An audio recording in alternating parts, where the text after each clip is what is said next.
የኢትዮጵያ ሰብአዊ መብት ኮሚሽን በትግራይ ክልል የግዳጅ ወታደራዊ ምልመላ እየተካሄደ መሆኑን ከተያዙት ሰዎች መካከል በአብዛኛው እድሜያቸው ከ18 ዓመት በታች የሆኑ ህጻናት መሆናቸውን ማረጋገጡን ገልጿል።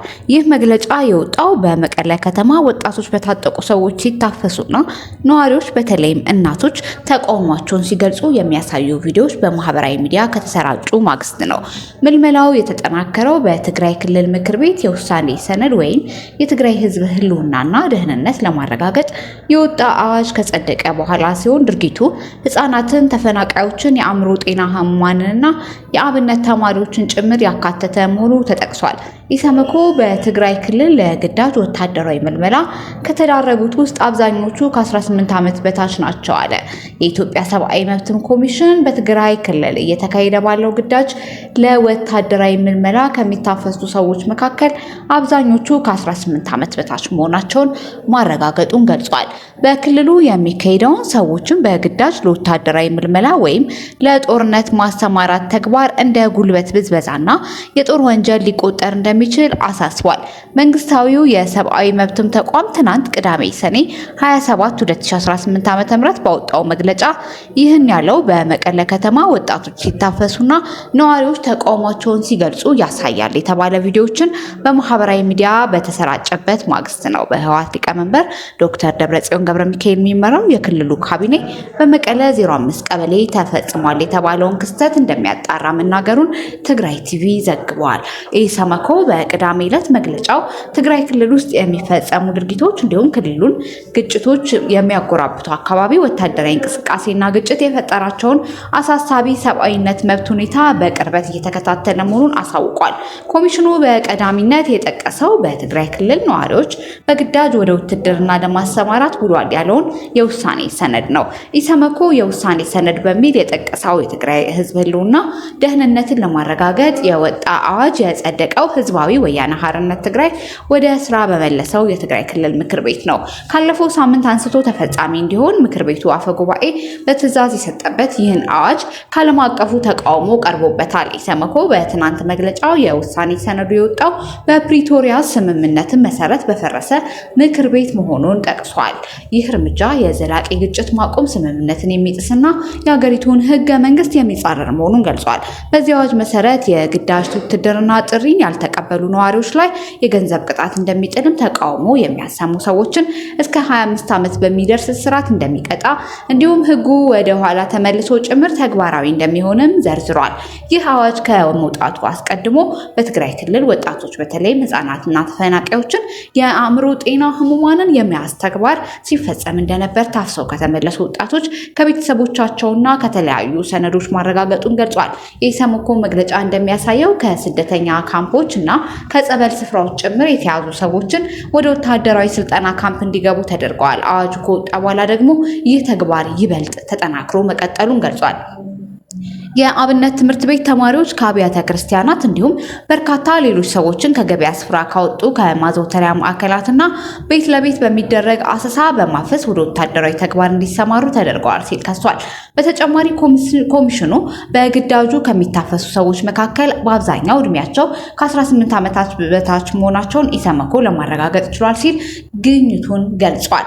ኢሰመኮ በመግለጫው የጠቀሰው የአብነት ተማሪዎቹን አፈሳ የተካሄደው ባለፈው ሳምንት ሐሙስ ሰኔ 18 2018 ዓ.ም ሌሊት ላይ እንደሆነ ወጣቶች የነበሩት ጽርሐ አርያም ቅዱስ ገብርኤል ቤተክርስቲያን አንድ ምንጭ ለቢቢሲ ተናግረዋል። ምንጩ እንደገለጹት የቤተክርስቲያን ተማሪዎች አይደላችሁም ተብለው የተወሰዱት ወጣቶች ብዛት በግምት እስከ 20 ይደርሳል።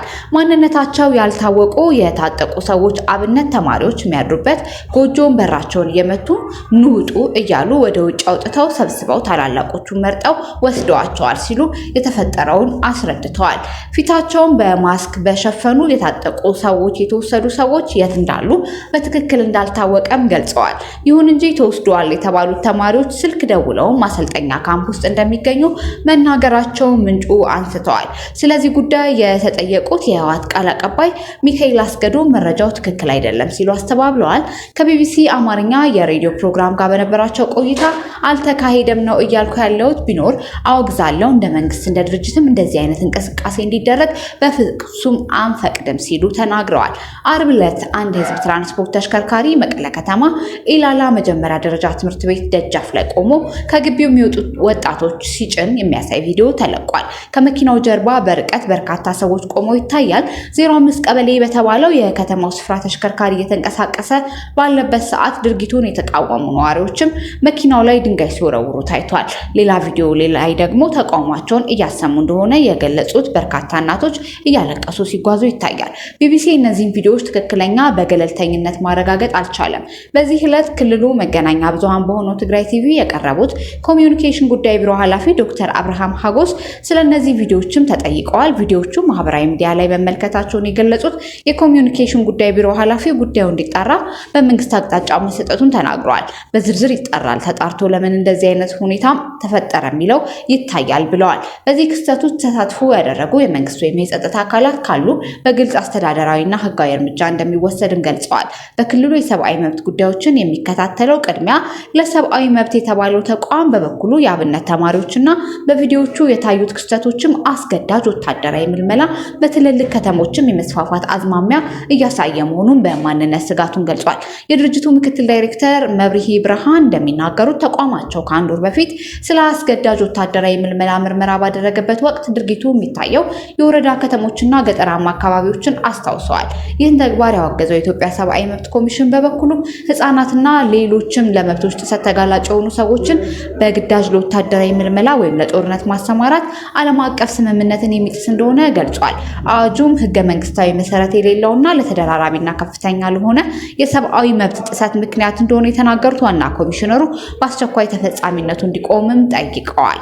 በትግራይ ክልል የሚታየውን የፖለቲካ ውጥረትና ወታደራዊ እንቅስቃሴ ለማርገብ እንዲቻል በክልሉ የሚንቀሳቀሰው ታጣቂ ኃይልን ጨምሮ ሁሉም የሚመለከታቸው አካላት ውጥረትና ግጭትን ከሚያባብሱ ድርጊቶች እንዲቆጠቡ ጥሪ አቅርበዋል።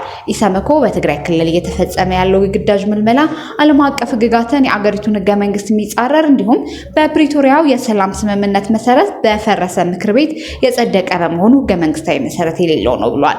ድርጊቱ ከመንግስት ውጪ ባለ ታጣቂ ቡድን የሚፈጸም በመሆኑ እንደ ጉልበት ብዝበዛና የጦር ወንጀል ሊቆጠር እንደሚችል ኮሚሽኑ አሳስቧል። በመጨረሻም የኢሰመኮ ዋና ኮሚሽነር ብርሃኑ ኦድሌ የሚከተሉትን ጥሪዎች አቅርበዋል። አዋጁ ተፈጻሚነቱ በአስቸኳይ እንዲቆም፣ በትግራይ ክልል የሚታየውን የፖለቲካ ውጥረት፣ ወታደራዊ እንቅስቃሴ ለማርገብ በክልሉ የሚንቀሳቀሱ ታጣቂ ኃይሎችን ጨምሮ ሁሉም አካላትና ውጥረትን፣ ግጭትን ከሚያባብሱ ድርጊቶች እንዲቆጠቡ ሲል ተናግሯል። ይህ መረጃ የቢቢሲ ነው።